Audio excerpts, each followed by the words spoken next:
الحمد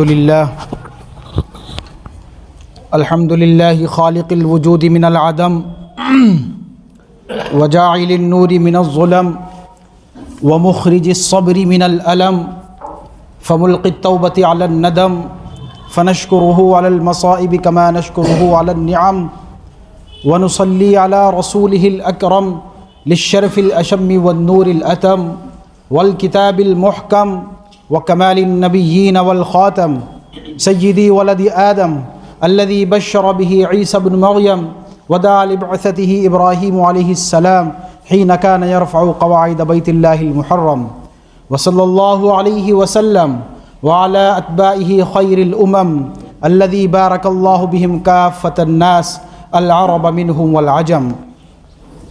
الحمد لله الذي أنزل على عبده الكتاب ولم يجعل له عوجا. الحمد لله خالق الظل. الحمد لله الذي نحمده ونستعينه ونستغفره ونؤمن به ونتوكل عليه ونعوذ بالله من شرور أنفسنا ومن سيئات أعمالنا من يهده الله فلا مضل له ومن يضلله فلا هادي له ونشهد أن لا إله إلا الله وحده لا شريك له ونشهد أن سيدنا مولانا محمدا عبده ورسوله.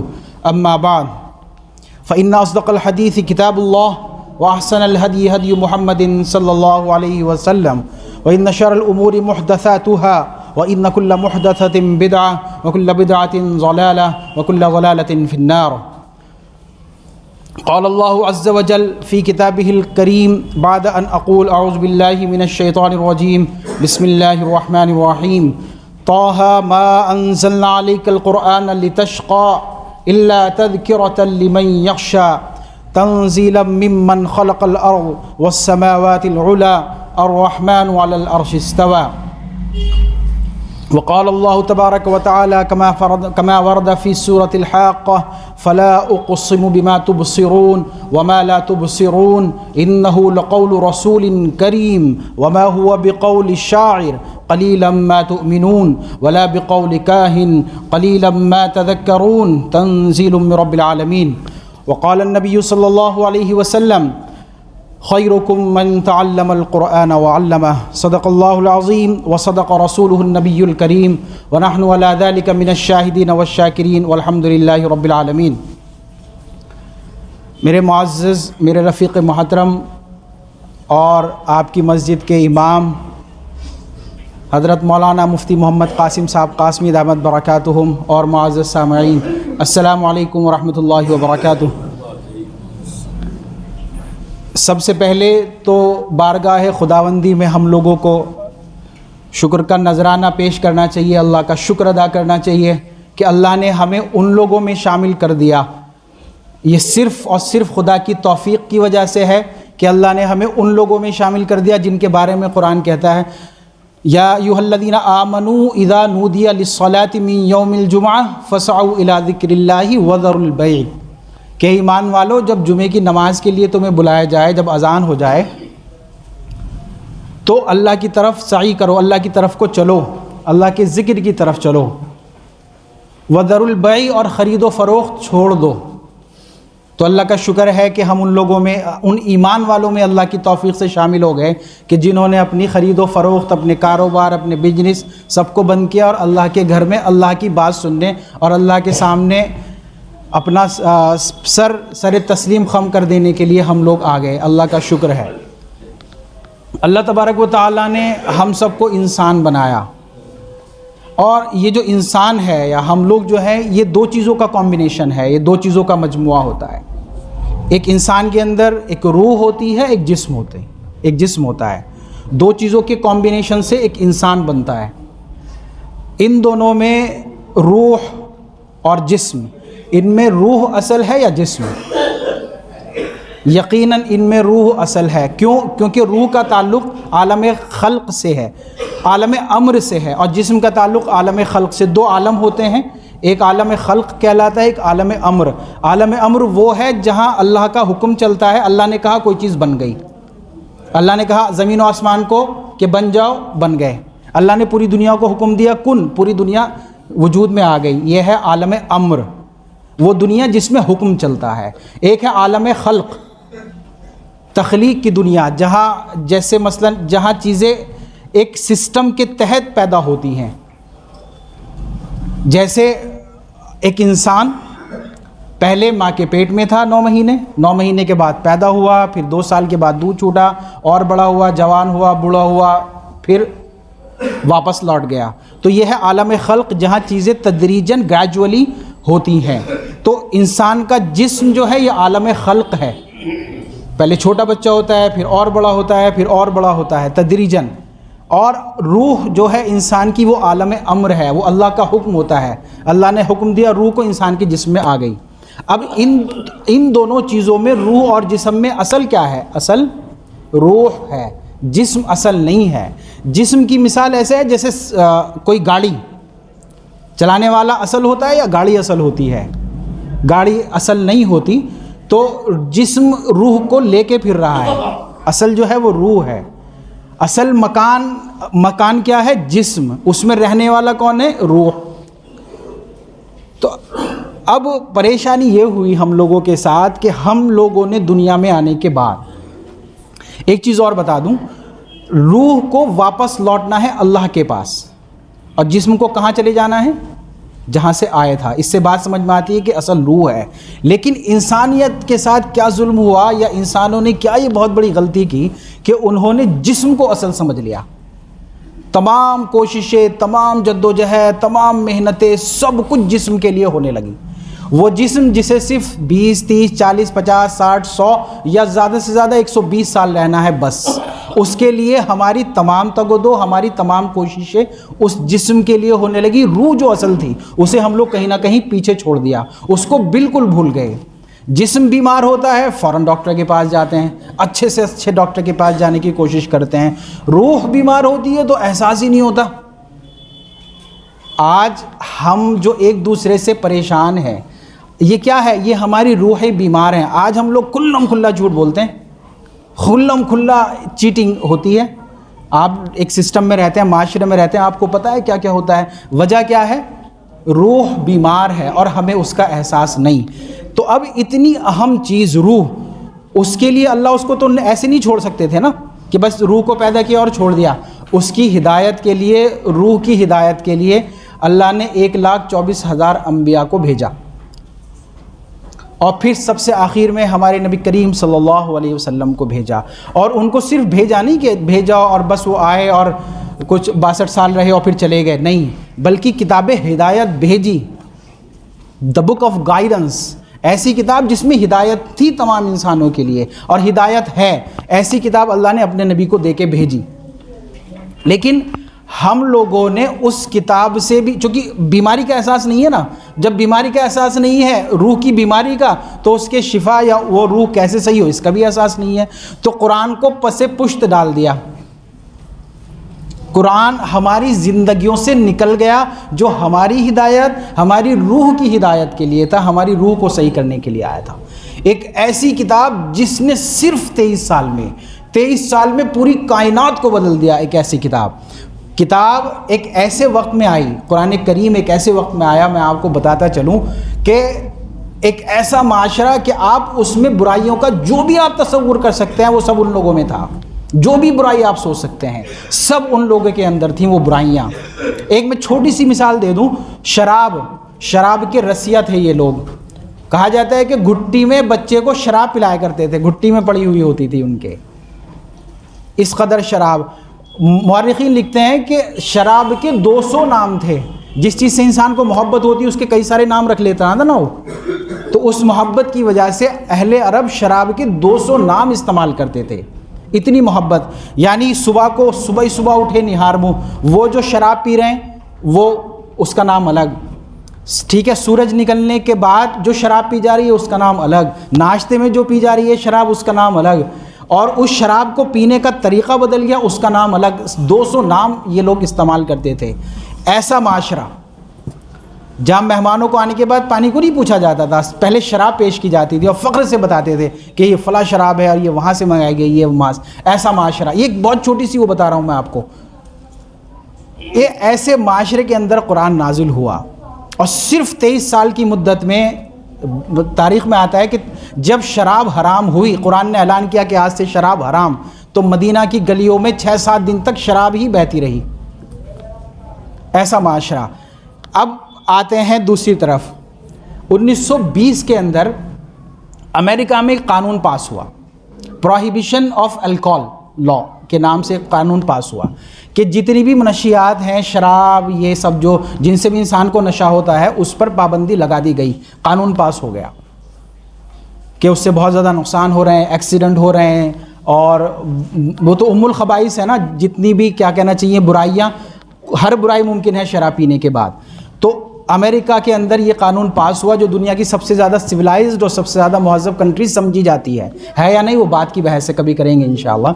تو امریکہ کے اندر یہ قانون پاس ہوا 1920 کے اندر، صرف 13 سال کے اندر قانون واپس لینا پڑا، اس لیے کہ قانون جب بنا اور شراب کے پروڈکشن پہ، اس کے بیچنے پہ، ہر چیز پہ پابندی لگ گئی، تو جو مافیا ہیں یا جو گنڈے جو لوگ ہیں، انہوں نے اس میں اس کا کنٹرول لے لیا، پھر وہ شراب وغیرہ سپلائی کرنے لگے، اس سے زیادہ پریشانیاں شروع ہو گئیں۔ تو امریکہ جیسا سویلائزڈ ملک، مہذب ملک، اس کو یہ قانون 13 سال کے بعد واپس لینا پڑا۔ کون سا؟ 1933 کے اندر اس قانون کو واپس لینا پڑا کہ صاحب شراب پہ پابندی نہیں لگ سکتی۔ تمام ریسورسز، تمام میڈیا، پولیس، یہ وہ سب، نبی کریم صلی اللہ علیہ وسلم کے پاس کیا تھا؟ کچھ نہیں، صرف اللہ کی مدد۔ ایسی کتاب کہ جس نے 23 سال میں اتنی خطرناک قوم کو بدل دیا۔ ایک اور واقعہ میں اکثر سنایا کرتا ہوں، حضرت عمر رضی اللہ تعالیٰ عنہ، بڑے مشہور صحابی ہیں، بہت بڑے آدمی ہیں، اتنے بڑے آدمی ہیں کہ نبوت کی ساری کوالٹیز ان کے اندر تھیں۔ اللہ کے نبی نے فرمایا لو کان بعدی نبیا لکان عمر، اگر میرے بعد نبی ہوتا تو عمر ہوتے، میرے بعد اگر نبی ہوتے۔ رسول نے فرمایا اتنے بڑے آدمی، ان کا پتہ ہے آپ کو، ان کے ایمان لانے کا واقعہ جو میں نے شروع میں آیتیں پڑھی ہیں وہی ہیں خطبے کے شروع میں۔ حضرت عمر رضی اللہ تعالیٰ عنہ، میں بہت مختصر کر کے بتا رہا ہوں، وقت نہیں ہے۔ حضرت عمر رضی اللہ تعالیٰ عنہ نے دیکھا کہ بھائی مکہ کے حال بہت زیادہ خراب ہو گئے، ابھی ایمان نہیں لائے تھے، کہ یہ سب محمد کی وجہ سے ہو رہا ہے، نعوذ باللہ، کہ لوگ ایمان لاتے ہیں، اپنے ماں باپ کو بھول جاتے ہیں، اپنے بھائی بہن کو بھول جاتے ہیں، بیوی کو چھوڑ دیتے ہیں، بہت زیادہ انتشار پھیل رہا ہے، اور یہ ہمارے خداؤں کو برا کہتے ہیں۔ تو تلوار لے کے نکل گئے کہ آج جو ہے نبی کریم صلی اللہ علیہ وسلم، نعوذ باللہ، آج محمد کا کام نمٹا دیں۔ اکیلے آدمی، میں کہا کرتا ہوں کہ صرف پوری تاریخ کے اندر حضرت عمر اکیلے ایک ایسا آدمی ہے جنہوں نے اکیلے نعوذ باللہ اللہ کے نبی کو ختم کرنے کی جرت کی تھی، ورنہ اللہ کے نبی کی شخصیت میں اتنا رعب تھا کہ لوگ گھبراتے تھے۔ کسی کی 2-3 مرتبہ سازشیں ہوئی ہیں، لیکن اجتماعی طور پہ۔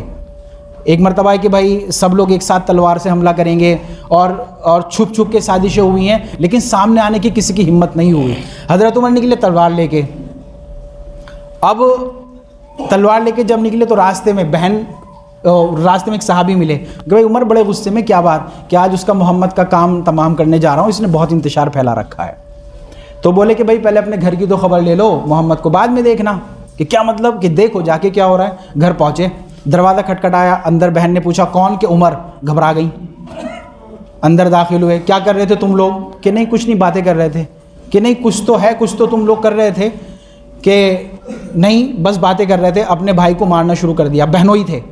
اصل میں کیا ہوا تھا اس دور کے اندر، نبی کریم صلی اللہ علیہ وسلم نے کچھ صحابہ کو متعین کیا تھا کہ صحابہ کے گھروں میں جو ایمان لے آتے تھے ان کے گھروں میں جا کے قرآن کی تعلیم دیا کریں۔ تو وہاں بھی ایک صحابی حضرت خباب رضی اللہ تعالیٰ عنہ غالباً، کیوں صاحب وہ جو ہیں پڑھا رہے تھے ان کو، تو وہ آواز حضرت عمر نے سن لی تھی قرآن کی۔ کہنے لگے، ان کو مارنا شروع کر دیا، سنا کہ تم لوگ کافر ہو گئے ہو، مسلمان ہو گئے ہو۔ بہت مارا اپنے بہنوئی کو، خون بہنے لگا۔ بہن بچانا ہی، ان کے بھی ایک چپت مارا، ان کے بہت تیز لگا کان پہ، ان کا بھی خون نکلنے لگا۔ بہن تھی عمر کی، کہنے لگی ہاں ایمان لے آئے ہم، تجھ سے جو کر لے۔ اب تھوڑا سا غصہ بھی ٹھنڈا ہوا، بہن کے یہ تیور دے کے مار بھی چکے تھے، تو کہنے لگے اچھا وہ دکھاؤ تم پڑھ کے آ رہے تھے، وہ دکھاؤ مجھے۔ تو سامنے قرآن رکھا ہوا تھا،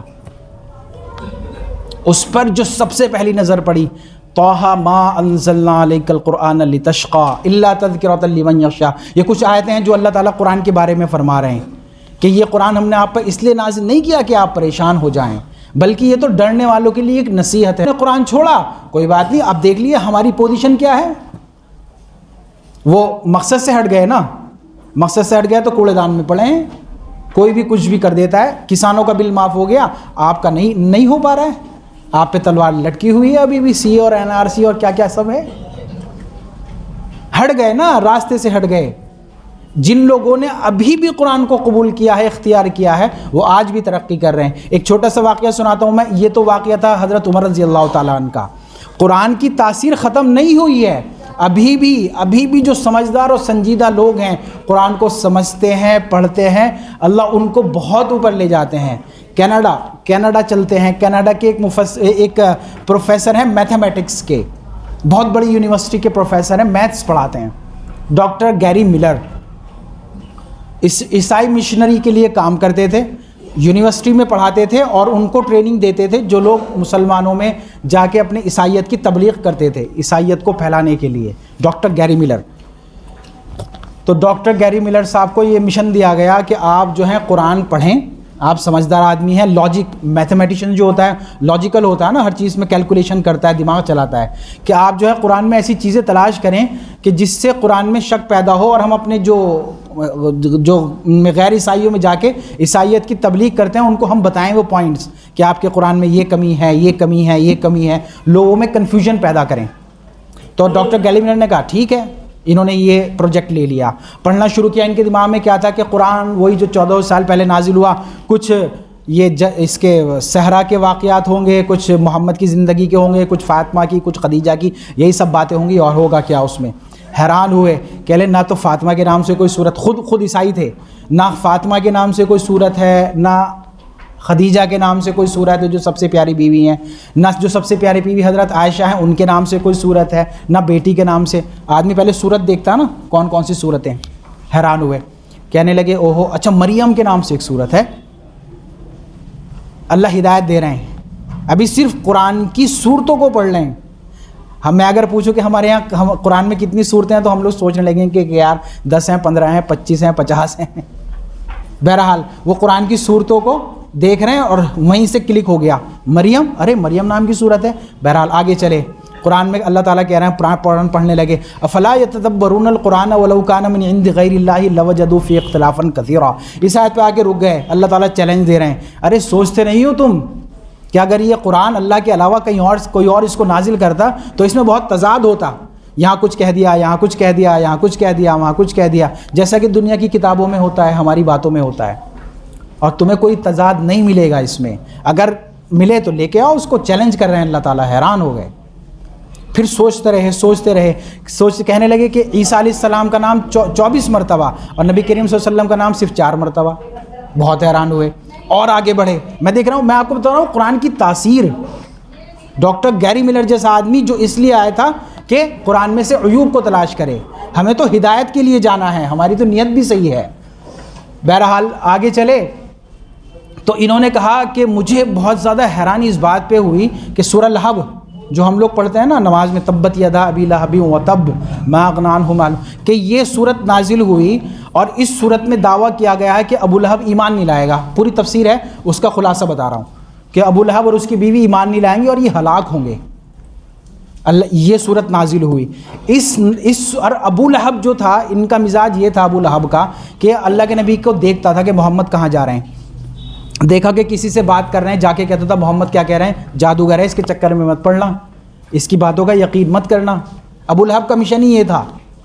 ایسا شخص جو اللہ کے نبی کو نعوذ باللہ ہر وقت پیچھے پڑا رہتا تھا، تو یہ ابو لہب کے بارے میں یہ نازل ہوئی سورہ لہب۔ اس میں کیا دعویٰ کیا گیا؟ ابو لہب اور اس کی بیوی ایمان نہیں لائیں گے۔ اس سورت کے نازل ہونے کے 10 سال تک ابو لہب زندہ رہا۔ تو ڈاکٹر گیری ملر لکھتے ہیں کہ میں حیران ہوا کہ یہ نبی کریم صلی اللہ علیہ وسلم کو جادوگر، جھوٹا ثابت کرنے کے پیچھے پڑا رہتا تھا۔ اب جب یہ صورت نازل ہوئی تھی اسی وقت اعلان کر دیتا، منافقوں کی طرح جھوٹ بول دیتا کہ بھائی صورت میں تو کہا گیا تمہارے قرآن میں کہ میں ایمان نہیں لاؤں گا، لو میں اپنے ایمان کا اعلان کر رہا ہوں، میں ایمان لاتا ہوں محمد پہ۔ قرآن جھوٹا ثابت ہو جاتا 1 منٹ کے اندر۔ یہ کہتے ہیں ڈاکٹر گیری ملر، لیکن پورے 10 سال تک اس کو توفیق نہیں ہوئی۔ اس سے سمجھ میں آتا ہے کہ خدا کا کلام ہے، یہ عام کلام نہیں ہے۔ پھر کہنے لگے کہ اللہ کے نبی پوری 10 سال تک بڑے سکون سے رہے۔ آدمی جب جھوٹ بولتا ہے نا تو اس کے دل کی کیفیت عجیب ہوتی ہے۔ کہتے ہیں نا کہ وہ جو جھوٹ بول کے کرتا ہے مطمئن سب کو، وہ جھوٹ بول کے خود مطمئن نہیں ہوتا۔ تو جھوٹ کے اندر یہ اللہ نے عیب رکھا ہے کہ آدمی کی دلی کیفیت عجیب رہتی ہے کہ اللہ کے نبی پوری زندگی سکون سے رہے 10 سال تک، وہ تو ہمیشہ ہی رہے اس معاملے میں، کبھی ٹینشن نہیں ہوئی کہ صبح ہی اٹھ کے پوچھ رہا ہوں ارے ابو لہب ایمان تو نہیں لایا، کبھی قرآن جھوٹا نہ ثابت ہو جائے، کچھ نہیں۔ اس سے پتہ چلتا ہے ان کو بھی پختہ یقین تھا، وہ تو رسول تھے ابو لہب کے بارے میں کہ وہ ایمان نہیں لایا۔ اس سے سمجھ میں آتا ہے کہ قرآن ہے۔ آگے پھر کہنے لگے کہ یہ تو اس دور کی بات ہے، ابھی بھی قرآن کہتا ہے لَتَجِدَنَّ شَدَّ النَّاسِ عَدَاوَةً لِلَّذِينَ آمَنُوا الْيَهُودَ وَالَّذِينَ أَشْرَكُوا، کہ ایمان والو آپ جو ہیں سب سے زیادہ جو تمہارے دشمن ہیں وہ یہود ہیں، یہود اور مشرکین ہیں۔ آج تک آپ نے دیکھا ہوگا امریکہ والے بھی کہہ دیتے ہیں اور ہندوستان سے بھی سب جگہ سے جو مسلمانوں کے کیا کہنا چاہیے مسلمانوں کو برداشت نہیں کرتے وہ سب کہہ دیتے ہیں کہ نہیں صاحب سیکولر رہنا چاہیے اور سب کے حقوق ادا کرنے چاہیے، سب کہتے ہیں، نہیں سب کہتے ہیں، لیکن اسرائیل سے کبھی کوئی بیان نہیں آتا کہ صاحب سب کو سکون سے رہنا چاہیے، امن سے رہنا چاہیے۔ قرآن نے کہا کہ وہ مسلمانوں کے سب سے سخت دشمن ہے، آج تک سب سے سخت دشمن ہے۔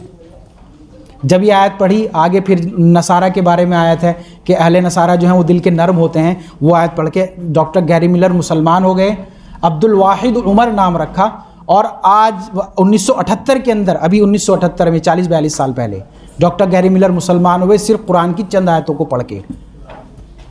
تو میں پھر اسی پوائنٹ پہ آ رہا ہوں کہ اتنی مؤثر کتاب، اتنی بڑی کتاب، ہم نے اس کو بہت پیچھے ڈال دیا ہے، بہت بلکہ چھوڑ دیا ہے، اب تو یاد بھی نہیں آتا، قرآن کا تصور ہی نہیں آتا ہم لوگوں کو۔ افسوس کی بات یہ ہے ہم لوگ 2 منٹ کے لیے خالی بیٹھیں گے، موبائل نکالیں گے، واٹس ایپ چیک کریں گے، فیس بک چیک کریں گے، لیکن کبھی قرآن چیک کرنے کی توفیق نہیں ہوتی۔ میرے بھائیوں، اگر اس روح کو جو زخمی ہو گئی ہے، جو بیمار ہے، اگر اس کو سکون پہنچانا ہے اور سکون والی زندگی گزارنی ہے، ابھی میں ان پریشانیوں پہ نہیں آ رہا ہوں، وقت نہیں ہے، وقت پورا ہو گیا، تو پھر ہمیں اسی جو سورس آف پیس ہے، وہ سکون کا جو ذریعہ ہے قرآن، اسی کی طرف واپس لوٹنا پڑے گا، اسی کی طرف واپس آنا پڑے گا، تبھی زندگیوں میں سکون آئے گا، ورنہ پوری انسانیت سسک سسک کے مر جائے گی۔ اگر ہمیں سکون چاہیے ہمیں وہیں واپس لوٹنا پڑے گا، اور اس کا پہلا اسٹیپ جو اب ایکشن پلان پہ تھوڑی سی بات کر لیں، 1 منٹ بس، پھر انشاءاللہ سنتیں پڑھیں گے۔ اس کا ایکشن پلان یہ ہے کہ سب سے پہلے ہم لوگ جتنے بھی ہم یہاں بیٹھے ہیں کم سے کم اپنے قرآن کو صحیح کرنے کی فکر کریں، شرمائیں نہ۔ آپ مجھے بتائیں حضرت عمر نے کب قرآن پڑھا؟ بچے تو نہیں تھے۔ حضرت ابوبکر صدیق رضی اللہ تعالیٰ عنہ نے کب قرآن پڑھا ہے؟ سب بڑے تھے نا، آپ کی عمر کے تھے، آپ سے بھی زیادہ عمر کے تھے۔ تو جب ابو بکر، عمر، علی، عثمان، حضرت علی تو بچے تھے، خیر حضرت عثمان، یہ بڑے بڑے صحابہ نہیں شرمائے، ہم کیا ہیں؟ ہمیں کیوں شرم آتی ہے قرآن کو صحیح کرنے میں؟ ہم اپنے بچوں کو بھیجتے ہیں، ہم کیوں نہیں آتے مفتی قاسم صاحب کے پاس، یا ہم کیوں ان سے نہیں کہتے کہ صاحب کوئی نظام بنائیے کہ ہمارا قرآن صحیح ہو؟ واللہ آپ یقین کریں، اگر آپ سچے اخلاص کے ساتھ اور اپنے اس احساس کو وہ جو خان صاحبی ہے اس کو سائڈ رکھ کے کہ نہیں صاحب اللہ کا قرآن ہے، کم سے کم مجھے قرآن صحیح پڑھنا ہے، اس کی کوشش کرنی ہے، ممکن ہے اللہ صرف اسی کی وجہ سے مغفرت کر دے، اور ان صحابہ کے ساتھ ہمارا حشر ہو جن صحابہ نے بڑی عمر میں اپنے قرآن کو صحیح کیا۔ اچھا بہت مشکل نہیں ہے، عصر بعد تو مشغولیتیں ہوتی ہیں، مغرب بعد، عشاء بعد، فجر بعد، آپ تو ان سے کہیں یہ پلان کریں گے، بیٹھے ہیں نا یہ اسی کے لیے، آپ کے لیے بیٹھے ہیں، اپنی زندگی کو لگائے ہوئے ہیں، ان کا تو گھر بھی یہی ہے، سب کچھ یہی ہے، آپ ان سے کہیں کہ صاحب آپ نظام بنائیے، ہم اپنا قرآن صحیح کریں گے، تو انشاءاللہ قرآن کم سے کم تلاوت، ابھی تو کم سے کم تلاوت تو انشاءاللہ کوشش کریں سبھی لوگ انشاءاللہ، اور وعدہ کریں، آپ اپنے آپ سے وعدہ کریں، مجھ سے کیا کریں گے، اللہ تعالیٰ کی سے آپ دعا کریں کہ اللہ تعالیٰ آپ کو توفیق دے، اللہ آسانی فرمائے اس کم سے کم اس مشن میں کہ ہم سے قرآن صحیح پڑھنا آ جائے، اور پھر آپ اپنی زندگیوں میں اس کا اثر محسوس کریں گے۔ سچ میں کبھی آؤں گا تو آپ بتائیں گے کہ مولانا آپ صحیح فرما رہے تھے، آپ یہ میں اپنی بات تو ہے نہیں، یہ تو رسول کی بات ہے، اللہ کی بات ہے، یہ تو حق ہے کہ جب آپ قرآن سے جڑیں گے تو انشاءاللہ اللہ آپ کو نوازیں گے۔ قرآن تو ایسی چیز ہے، یہ تو رحل ہوتی نا، رحل ایک عام سی لکڑی کو بھی عزت بخش دیتا ہے قرآن تو ایسی چیز ہے۔ ایک کپڑا آپ نے لیا، آپ نے اپنے کپڑے بنائے، 2-4 مہینے کے بعد پھٹ جائیں گے، آپ پھینک دیں گے، اسی کپڑے کا پوچھا بھی بن جاتا ہے، لیکن وہ کپڑا جو قرآن سے لگ جاتا ہے، وہ جو جزدان بن جاتا ہے، اس کا پانی بھی ادھر ادھر نہیں پھینکا جاتا، اس کے پانی کو بھی ایک طرف گملے میں ڈالتی ہیں ہمارے یہاں کی عورتیں۔ وہ جو رحل کی لکڑی، آپ ابھی لکڑی دیکھیں گے لات مار دیں گے اس پہ، لیکن وہ جو رحل کی لکڑی وہ ایک خاص ہوتی ہے، وہ اگر وہاں پڑی ہے تو آپ اس کو اٹھا کے یہاں رکھیں گے اس کو، یہ ہے قرآن. تو یہ قرآن تو لکڑی کو عزت بخش دیتا ہے, کپڑے کو عزت بخش دیتا ہے. ہم تو اشرف المخلوقات ہیں, ہم تو اس کے رسول کو ماننے والے ہیں, ہم تو اللہ پہ یقین کرنے والے ہیں. کیا قرآن ہمیں عزت نہیں دے گا؟